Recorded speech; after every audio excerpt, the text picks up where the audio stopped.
This is the correct response to atheists when they try to compare the existence of God with the existence of the flying spaghetti monster, unicorns, and shit like that. You try to tell Matt Dillahunty there's a God in the heavens up above, and Matt Dillahunty says, real sarcastically, "Well, there's a pink unicorn in my garage. How do you know there's no pink unicorn? You cannot disprove a negative.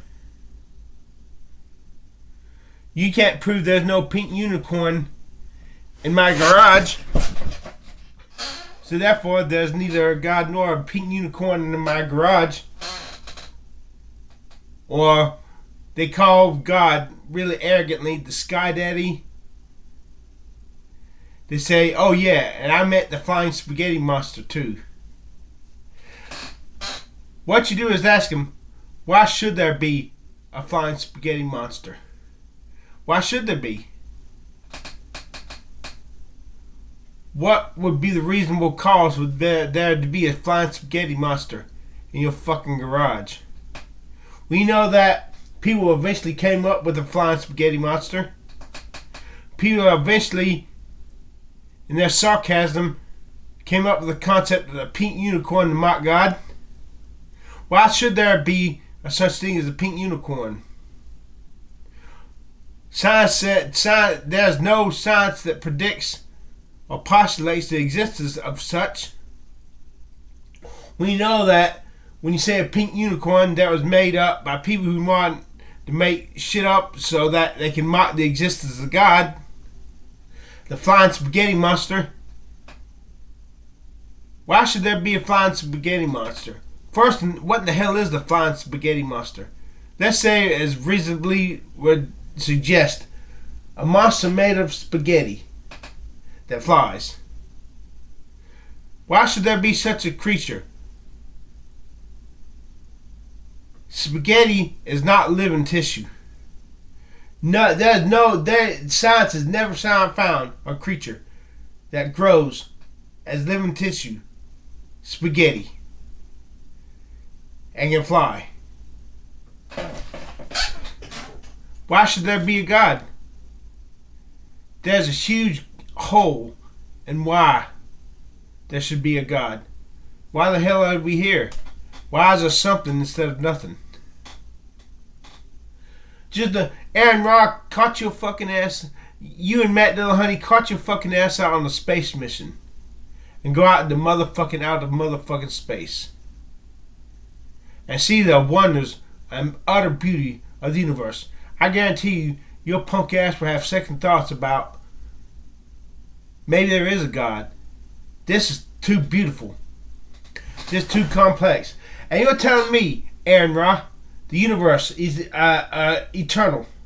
Matter and energy can neither be created nor destroyed. Why the fuck is it here? Why? And you're telling me, in this universe, creatures evolved from simple-celled organisms that can think, but not think complex thoughts like we do. And out of that came creatures and mankind that can comprehend, that has huge mental faculties, that are brilliant, super smart, that can create machines. You're telling me that there's no mind behind the cosmos?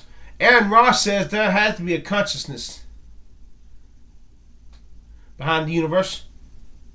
So you're telling me, Aaron Ross, this consciousness is not as complex and vast and detailed as the consciousness of a human being?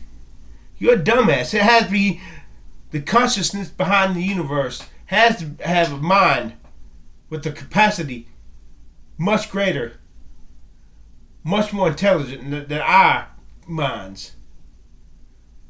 And if you finally concede to this, which you will in the future, why the hell not call it God? I'm not necessarily saying the Christian God. Why the hell don't you call it God? The definition of God is simply that which created everything. The first cause. And then, Ra, you said the universe has always been here. It has been eternal. Well, let me tell you, let me enlighten your feeble mind, this bitch. God is outside space and time. So it's perfectly possible for God to speak. And boom, there's a universe that has always been here. According to our perspective of time. According to our perspective. We look at this universe with which we live in, and according to us, it's always been here forever and ever and ever. But according to God's progression of time, God spoke, and all of a sudden, this universe was eternal. Are you getting this? Or is your mind too stupid to figure out you don't? Are you too stupid, or are you just so prejudiced against the possibility that there might be a God that you refuse to accept it because you want to sin? And by sin, you want to be, yes, you want to be a more person. You don't want to rape, you don't want to kill, you don't want to steal, but you damn sure want to be able to gossip behind someone's back when they piss you off. And God says you can't do this. You damn sure want to have sex with a hot girl if she'll let you, and God says you can't do this unless you marry her. You may even want to have sex with a man, and God says you can't do this. And you don't want there to be a God because you don't want God telling you what you can do with your own private parts and with your own mind and with your own mouth. So yes, you don't want there to be a God so that you can sin. You want to sin. You want to be able to gossip.